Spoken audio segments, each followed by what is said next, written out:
My girl Charlie is back. Yes, let's talk about Queen Sugar, everybody.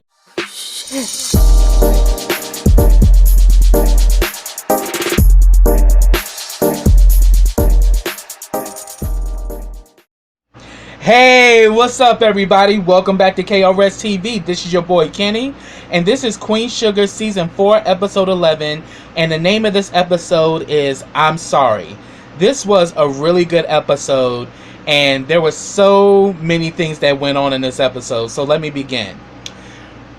The first thing I want to talk about is Micah and Kiki. They are dressed for the prom. They pretty much are matching, and they look good. They really look like a young prince and princess. Like, they really look clean, and you know, Kiki looked gorgeous in her pink gown. And pretty much the family's over. Charlie, Vi, Hollywood, and Nova's there, but we can definitely tell that there's still some tension with Nova in regards to Vi and Hollywood, and I'm gonna get to that. But we find out in this scene that Kiki is actually going to Nova's alma mater, Tulane University, on a full scholarship, and Micah is going to Harvard. And then we actually see in this scene, Jacob Boudreaux is trying to reach Charlie, but she's ignoring his calls. And then, you know, Hollywood starts talking to Michael's like, yeah, I can see you being like that guy who looks up people's roots and, you know, talks about family trees on TV. Remember, that's exactly what Nova did, you know, when she found out about her cousin, you know, her great cousin Martha. And then Nova was like, oh yeah, the guy Henry Louis Gates, because that was the name of the guy that interviewed her when he exposed her family tree. And then that damn Vi was like, I think we have enough root finding and we have dodged enough trees to fill a whole damn forest. And I was like, shade. I was like, Vi is not here for Nova at all. And you just see Nova just kind of like, I'm like, yeah, girl, what you did was low, and you just can't expect everybody to just forgive you and act like everything's cool. They at least are able to stomach being in the same room with you, but don't think any exchange from Vi is going to be pleasant at this point, Nova. You just got to eat the crow, and you just got to keep going with it, because, you know, the pain that you inflicted on your family was deep, especially because of what you did. It literally destroyed Darla. But I'm not going to say she's the reason why Darla relapsed. I mean, she's partially the reason, but it was her best friend, and that reveal is what made Darla relapse, actually. So I'm not going to put all that on Nova. You know, Nova kind of set the stage, because she made her, she pretty much got her frazzled and uneasy, and then having that her so-called friend, because that bitch wasn't her friend, who came in and told her all this bullshit about what really happened that night at that party that Blue was conceived, that sent her over the edge. So, but yeah, what you did to Vi definitely is not gonna be easy. I mean, especially when we found out all the crazy shit that Jimmy Deal was doing to her, and I think there's even more that needs to be revealed. But we definitely see that in this episode that Vi and Hollywood are now kind of working out, you know, their differences. So so pretty much they asked, you know, Micah, you know, what's his plans for the evening. They're gonna go meet their friends at the hotel. I think they're talking about Malik, Asha, and KJ. And then they said that, you know, we're gonna go to the prom, and then we're gonna probably have an after party after that at the hotel. And Charlie tells them to have a good time, and then Hollywood talks to Mike, and he says that, you know, you becoming a man now, and you need to be responsible. So I was like, that was cool that he had that man-to-man thing to let him know we have to be responsible. You know, don't be out here being reckless. You know, be a responsible and be a gentleman. So I thought that was cool. And I have to admit, as I said, they look good. So then we get to the hotel room with Asha, Malik, and KJ. They got the little pre-prom party going on. they invited Ant. Ant's out of jail, but Ant really doesn't want to come around because Ant is still dealing with some of the psychological, effects of being in jail. And the fact that he was in there for as long as he was. I mean, Ant really ain't in the same space as they are at this point. So it's kind of understandable that Ant doesn't want to come around right now. And they actually do a toast to Ant.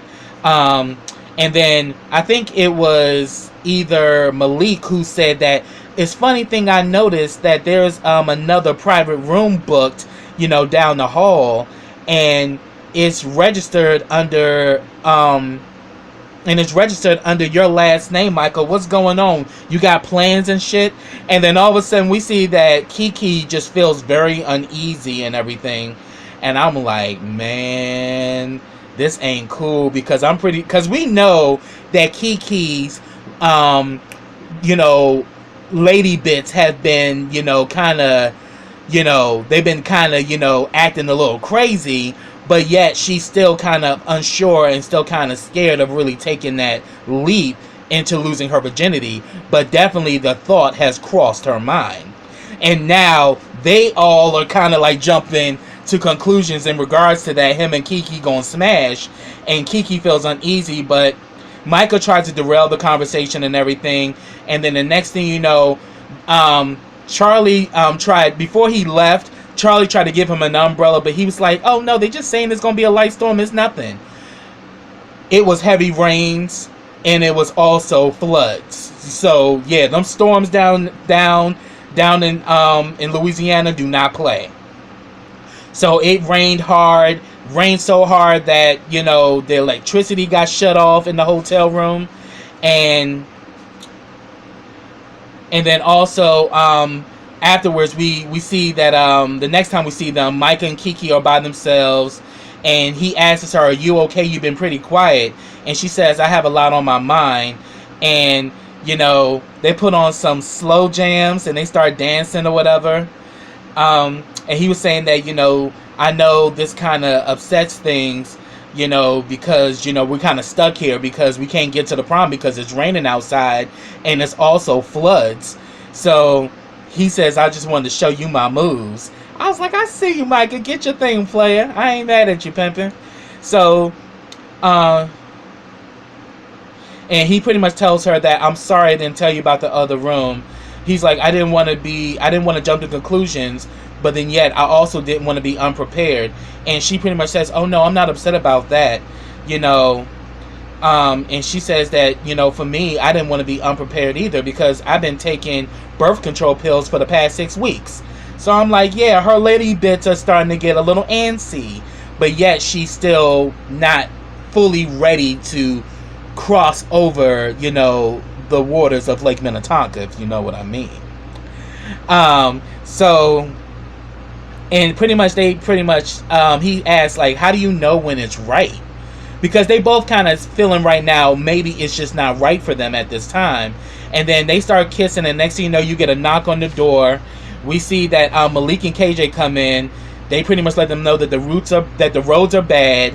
And then Micah gets a text that due to the flooding, the prom has been officially canceled.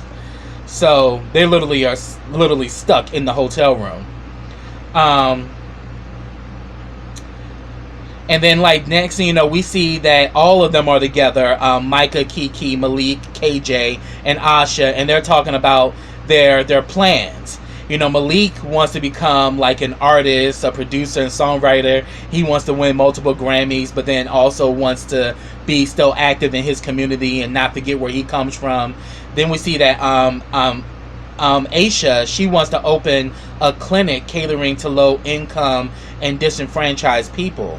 That people who don't have insurance or can't afford, insurance or co-pays, we will still treat them. And then KJ jumps in and is like, yeah, and if those people want to come for you as far as these insurance companies or what have you, I will be the lawyer that will help you to fight these assholes off.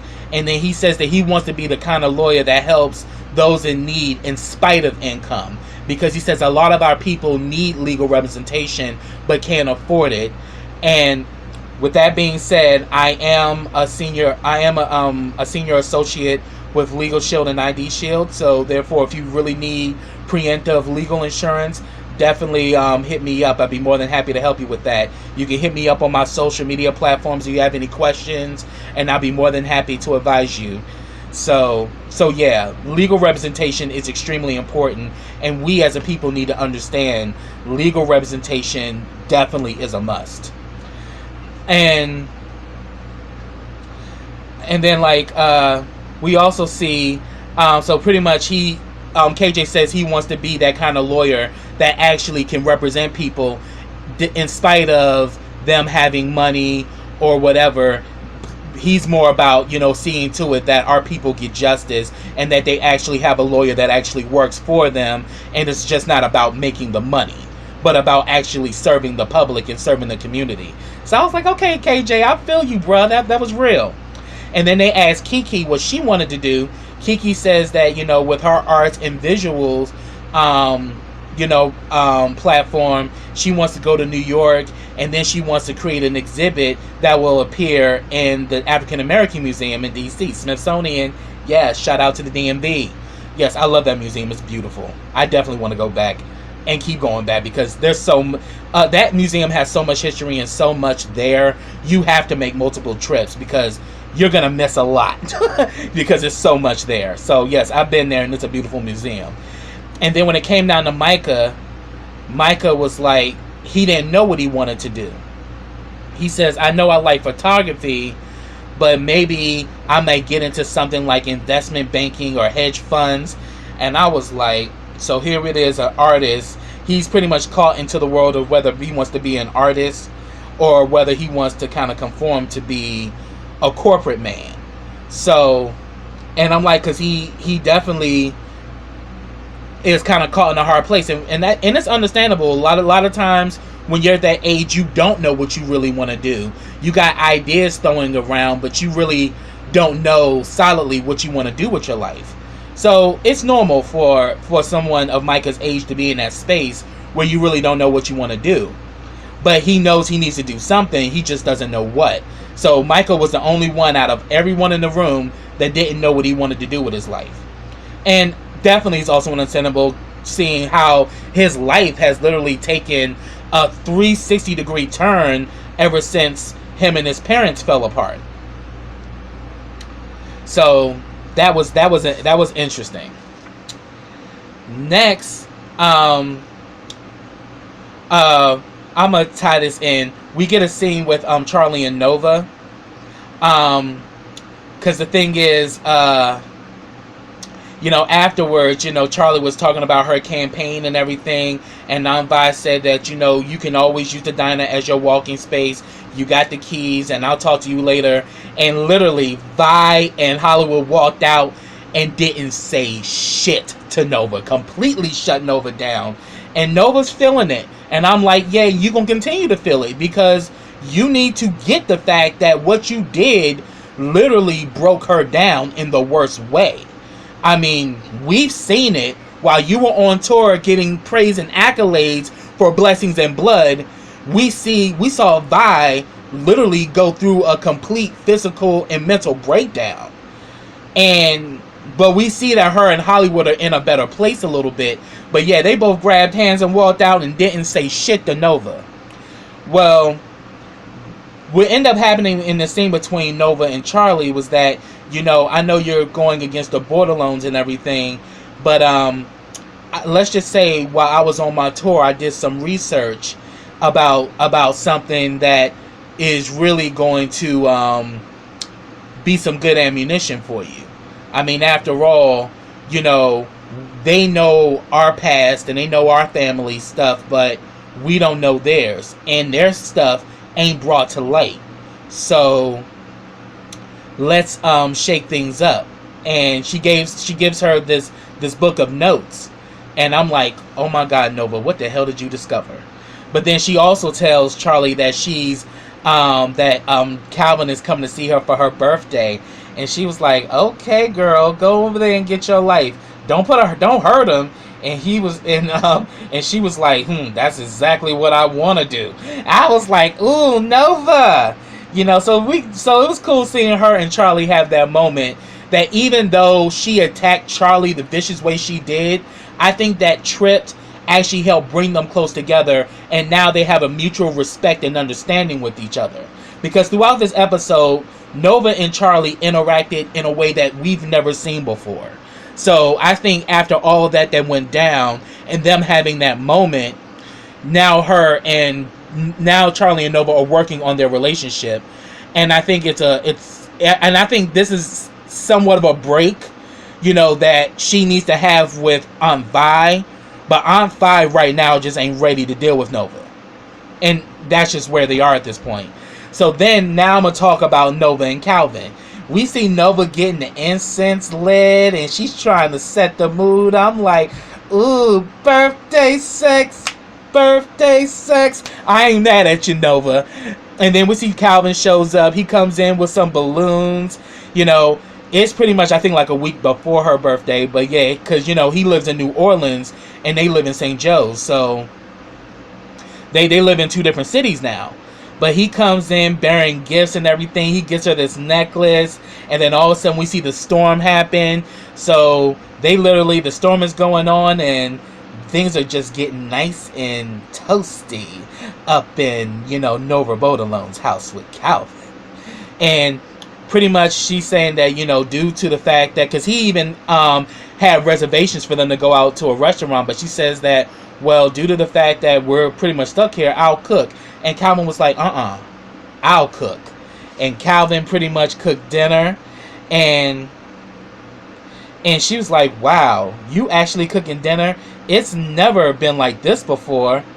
Yeah, and he was like, yeah, you're right, because the time and situation just wasn't on our side at the time, him being a married man, and and then also due to the fact that he was a cop, it kind of, they kind of had a lot of boundaries in their relationship, but you can always tell that there was like strong chemistry between Calvin and Nova.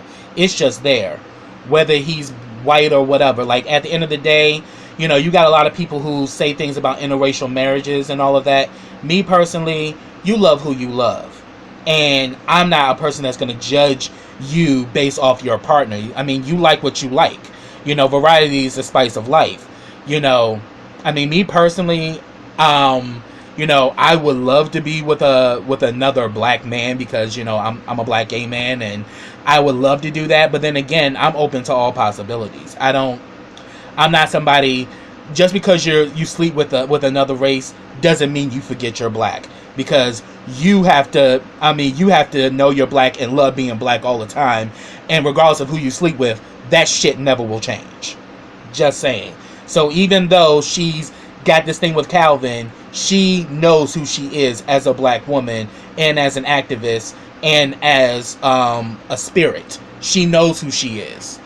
But she definitely knows that what her and Calvin has is real. There is a true, there really is a true chemistry and connection between them. And then like Calvin was like, yeah, we should do this more often. How about next weekend? Well, actually, I'm sorry. That's what Nova said. Nova was like, yeah, we should do this more often. What about next weekend? And he was like, well, I got the kids next weekend. And he says, well, what about the weekend after that? And she's like, oh, yeah, I got a writing workshop in Atlanta that I have to be to. And let me guess, the kids are going to be there the weekend after that. He was like, yeah, it's like a 2-week vacation with the kids. So she was like, so you mean to tell me it's going to be about 4 to 5 weeks before we see each other again? So now distance is now the reason why they can't be close. I mean, before in season 1, they had a lot of reasons that was in the way of their romance. But now it's mainly distance, because he's divorced his wife, and she's single, so they can actually be free to be together. But he lives in New Orleans and she lives in St. Joe's, so they're worlds apart now.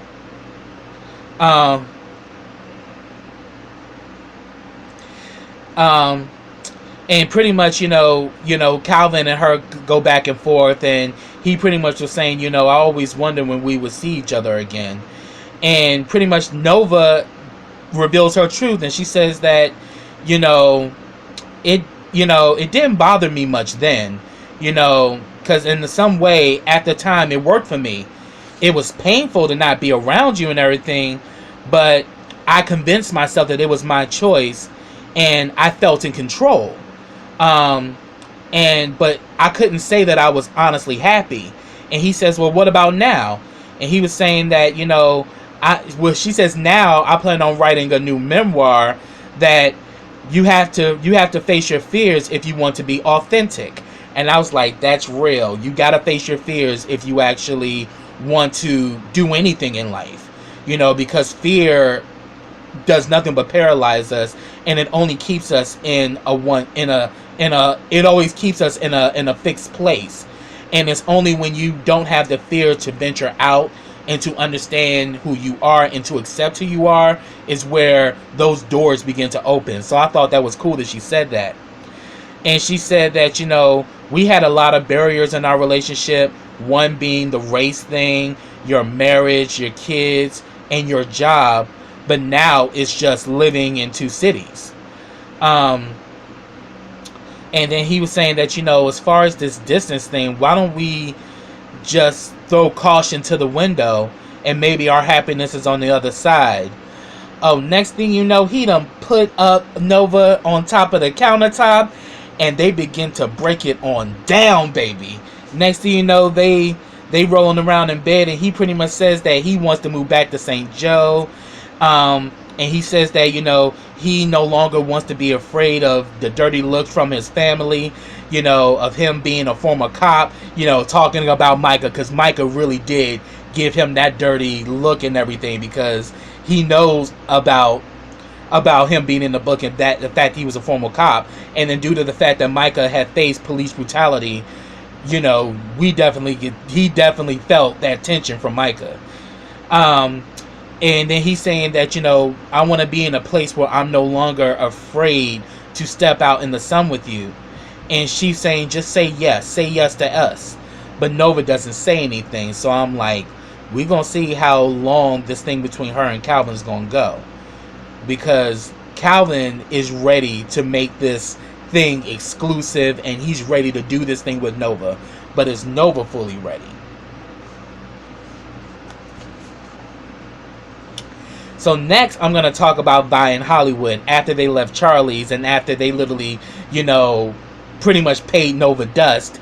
They get home and they get in, because, as I said, like, there's a storm and there's also a lot of flooding. So the storm is really bad.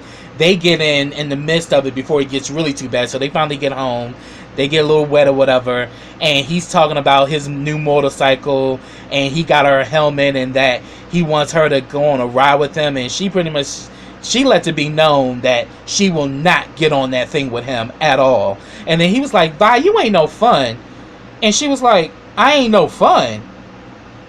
And he was like, now, Vi, come on, Cher. I didn't mean. She was like, Alexa, turn on Vi's party list. I was like, oh no, you're not calling Alexa. And the next thing you know, Slow Jam started to play and she started dancing with him. And then she starts giving him like a little strip tease, like gypsy. And I was like, you better get it, Vi. Shoot. Sexy at old age, honey. Sex is always. You are sexy no matter what age you are or what size you are, no matter how you feel, baby. Honey, she was giving sex tease and I was not mad about it. She kind of like took it off. It was kind of giving Gypsy Rose Lee and shit. I was like, okay, bye, I see you little freak. She's finally getting her mantra back. And next thing you know, next time we see them, she's bathing him in the bath. So they done had some good passionate love making, thanks to Alexa, because Alexa came through.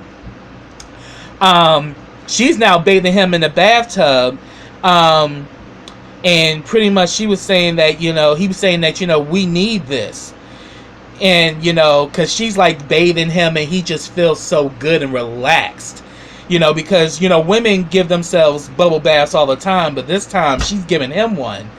And, he's just getting his life. And then, Vi is like, y'all talk about us women pampering ourselves. Like, It seemed to me that you guys need some self-care yourselves.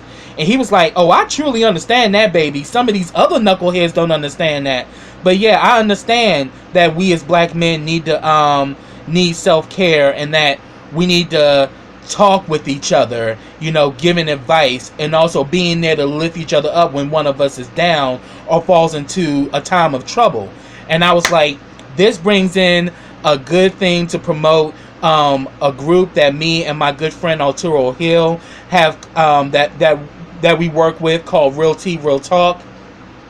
We have our next sessions of September. I'm definitely going to have the flyers at the end of this video. The first event we're going to be having is going to be for Why Am I Single, you know, which is open to all status of men, straight men, you know, gay men, trans men, all kind of men, you know, pretty much, you know, black men within our community.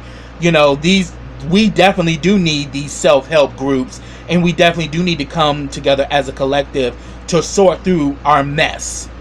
But, you know, the first event for Real Tea Real Talk is going to be on the 21st, and we're going to be holding it at Central Library. So if you're in the DMV, come out to this event. It's free. We will also be providing, you know, free food and testing for HIV and STIs, because we definitely need to know our status, and we definitely need to take responsibility for our sexual health. And the second event that we're going to do, which I think is a one that's very important, is black on black resentment. You know, are you my enemy or are you my brother? You know, really talk about all of this black on black crime, crab in a barrel mentality, and all of this negative things that are prevalent within the black community that we need to get rid of. So, and that event is going to be, I think, on the 27th of September at the same location. So definitely check out the flyers at the end of this video, because, you know, we as black men definitely need to hold ourselves accountable, and we definitely need to be there for one another, and to change the face of what it means to be a black man in America.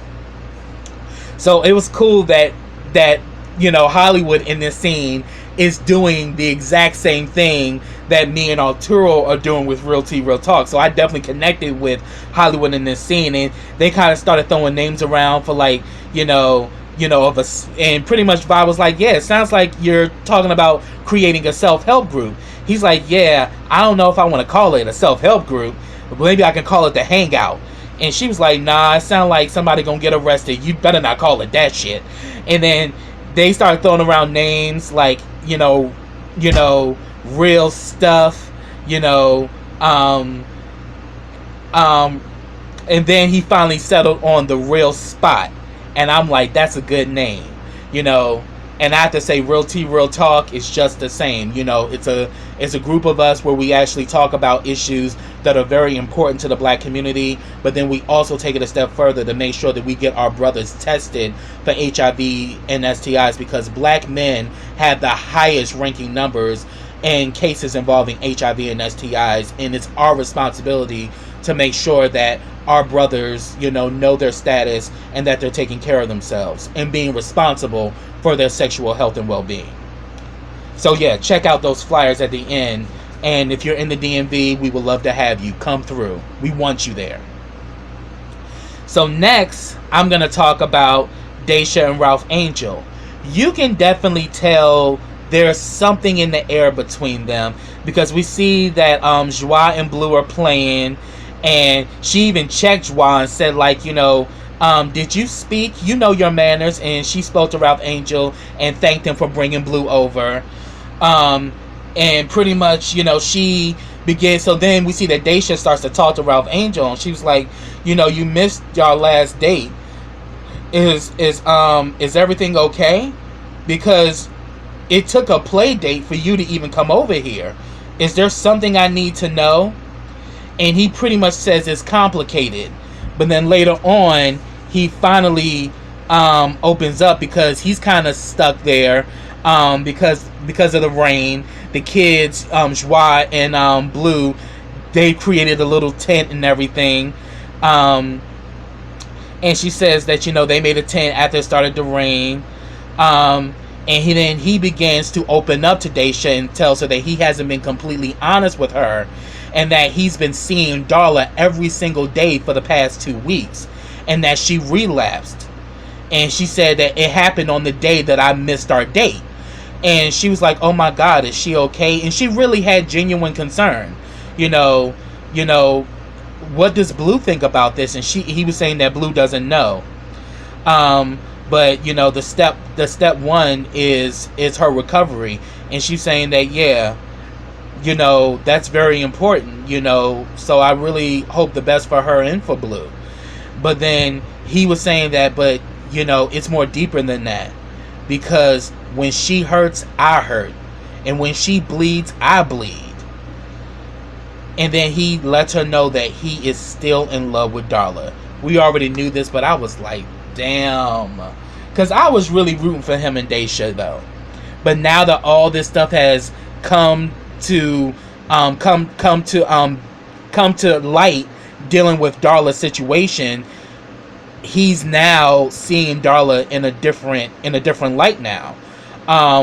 You know, because at first he was all mad at her, thinking that she cheated on him, but now he comes to realize that that night that Blue was conceived, she was actually sexually assaulted.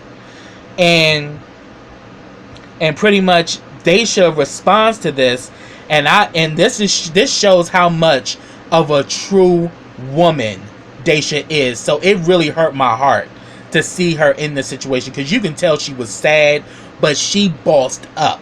And she was saying that, you know, that's one of the most beautiful things I ever heard a man say to a woman. The only thing is that, you know, I'm not the woman that you're saying it to.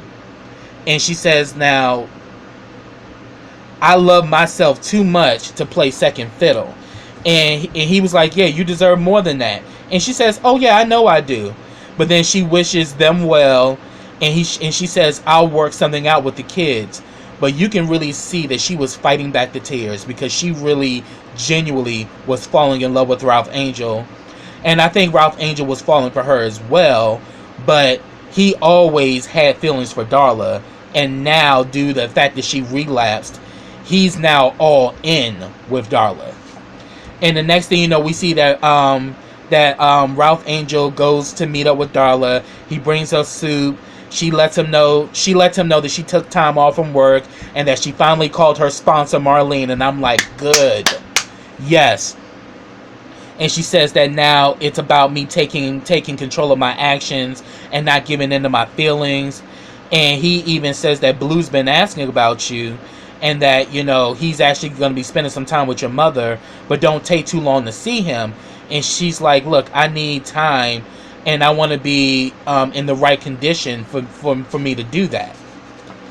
And then we see that they had soup together, and she tells him, thanks for keeping me company. They kind of cuddle with each other, because there's still chemistry there, obviously. And she pretty much says that you don't owe me anything. But she asks him, why do you keep coming? Because he's been coming every day for the past 2 weeks. And he says that, look, just because we're not together anymore doesn't mean I don't care about you. That doesn't change. And he said that after what those two pieces of shit did to you at that party, you know, and that nobody was there for you. Yeah, exactly. Not even that piece of shit friend that she was hanging out with. And he says that I don't ever want you to feel that you don't have nobody there for you ever again. And he said that you relapsing, it scared the shit out of me. And especially for Blue, as well as for myself. And she says it scared her too. And then he says that, you know, after we had Blue, I always worried about you. And he said that the funny thing is that no one never told me that loving someone could hurt so much. And he says that, you know, I was always terrified. And he said that, you know, I was always terrified, you know, and that that you know, I would, you know, pray for you and all of that. And she even says that, you know, I pray for you too, but she says, I pray that you forgive me one day. And he says, you've already been forgiven. She was like, no, I mean really forgive me, to go back to what we had before, us again. And he says, I always do. So I was like, that's a good thing. But then again, it's not like they're going to jump back to being what they once was, but they can be in a place to create something new and create a better bond than they had before. And we can see how that will turn and how that will work out. Now I'm going to save my girl for last, and now I'm going to talk about Charlie. We actually see earlier that that Nova was working with Charlie on her speech and everything like that, you know, because she's about to do a town hall meeting because she's running for city council. But yeah, she actually gives, you know, information, you know, she gives some special information. Nova gives some special information to Charlie about the Boudreaux. And she asks, is it legit? She says that, look, I've checked my sources, and yeah, it is legit. So we definitely see that go on. And then we see that, you know, while, you know, Nova goes home because she's about to, you know, get some birthday sex from Calvin. We see that Charlie is working on her presentation and everything, and we see that Jacob shows up, and we already see the tension is there between the two of them. You know, him and Charlie go back and forth, and pretty much she was saying that, look, you know, he's saying that, look, I've been trying to call you, I've been trying to text you, and you're dodging me. And he was like, we don't need to talk, Jacob, we're competitors. And then he was pretty much says that, oh, if we're competitors, you don't stand a chance of hell at winning. And she was like, oh, really? You that damn cocky and confident, huh? And he's like, I'm gonna win. It's been set. So he's like, you need to get out of this while you still can. And I was like, look at this with the white entitlement, child. And she pretty much says, the arrogance of you mediocre white men never ceases to amaze me. And pretty much she was saying that it ain't arrogance, it's power. And my family stops at nothing. My mom and her associates will stop at nothing. They will destroy you and your family. And we kind of see that Charlie's wheels start turning, like, oh, so you kind of in a way are admitting that, yeah, they will do any and everything to win. Which is why the mill got burnt down. Vi's shop was vandalized. There was a brick thrown to her window at her campaign office. So all this shit's starting to turn in, and you're seeing Jacob echoing all of this shit. And she pretty much tells him that, look, your methods of intimidation are weak. And she tries to leave, but the storm is rearing its ugly head. So she's literally stuck in the diner with Jacob. And then you got Jacob on his little, you know, he starts feeling himself and was saying that, you know, Charlie, I know who I am. I know how I was raised. And I know where I come from. And Charlie was like, do you?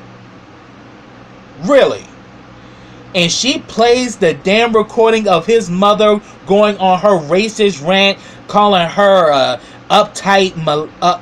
calling her an uppity mulatto girl who's trying to be white, and, you know, sugar is everything because it has all of these impurities, and then it comes on one side being dirty, and then on the other side, you know, pure white as it should be. And for those of you, who don't know, there was more bloodshed for sugar during the slave trade than there ever was for cotton. There was centuries of bloodshed in the name of white sugar. So the fact that she said that was like really historical, like how many black Africans' blood was shed in the name of sugar, you know, and it's just insane, you know. And she literally played this, and we see that Jacob literally is shooken to his boots, because he's literally seeing how much of a racist bitch his mother really is. And he said, and if anything, after she played it, she was like, that's your mama, Jacob. You still want to talk about how you were raised? I was like, you better kill it, Charlie. Yo, I was so happy because Charlie came back this episode. And pretty much after this, it humbled Jacob down. Jacob was no longer throwing out his, you know, his libido, and was no longer, you know, flexing his, you know, testosterone. It literally humbled the hell out of him. And they go back and forth, and she tells him that, look, the difference between you and me is that I know my shame. You know, I've dealt with my issues. But you, despite American history, even your history, you can't even admit the issues with, you can't even admit your issues with whiteness even exist. Like, you can't even admit it to yourself. You've literally been living in this somewhat fantasy. And pretty much he asks, how can I be better? She tells him to drop out the race. He's like, I can't do that. I just can't drop out the race, but I could try to throw it. And she says, okay, I can help you with that. And she pulls out the information of that book that Nova gave her. And she says that, why do you have a picture of my great-grandmother Landry? So then towards the end, we see Charlie and Nova on the phone. She tells Nova, girl, turn on Channel 5. We see that Jacob is doing a press statement. He's declaring that he will change the narrative of his campaign and that he will do an audit into Landry Enterprises, and that he's gonna, you know, he's gonna you know, change the face of his campaign, and that he also reveals that his great-grandmother Landry was an African-American woman, and secretly she's related to the Bordelon family. So you're actually relatives with them. Don't nobody hate like family. You heard me? I mean, so people talk about, you know, integrated, you know, integration and all that. Like, honey, we have been integrated. It's already been done. Integration happened during slavery, child. So integration is there. I mean, hell, I got white family members in my family, and I got different races in my family tree. So this is no surprising that this situation has been revealed, that the Bordelons and the Landrys are actually related, and that his great-grandmother was a black woman. How's that for white privilege in the white family tree? I swear, like, you can shake a tree, you'd be surprised who falls out of it, child. So, pretty much he says that, you know, with this newfound information, I'm going to embrace my diversity, and I'm going to change, you know, the way that I have been operating from here forth. So, you know, if anything, she's talking to Nova on the phone about this. She was saying that, wow, you know, this is a bold move for him, Charlie, but that doesn't necessarily mean he's going to win. And then Charlie starts with the damn logistics. She's like, oh, about 10% of the vote he'll lose from the blatant white racists that were actually supporting him. And about 15% of the blacks will leave him due to him now embracing his heritage where he never did before. So with all of this, this is going to tip this in my favor.